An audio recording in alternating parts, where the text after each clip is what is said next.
সাবধানে যাও, আর বাম পাশে।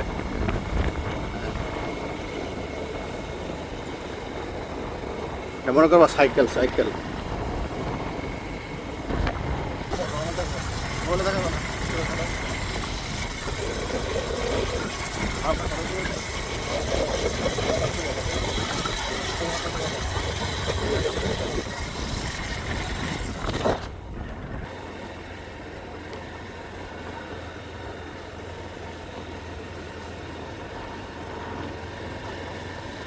আরাফাতের বয়স যখন 4 বছর তখন থেকে সে হ্যান্ডেলবার ধরতে পারে।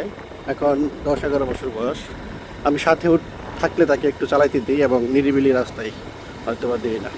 এটাও রিস্ক, কিন্তু তারপর তো শিখাইতে হবে। আমি আলহামদুলিল্লাহ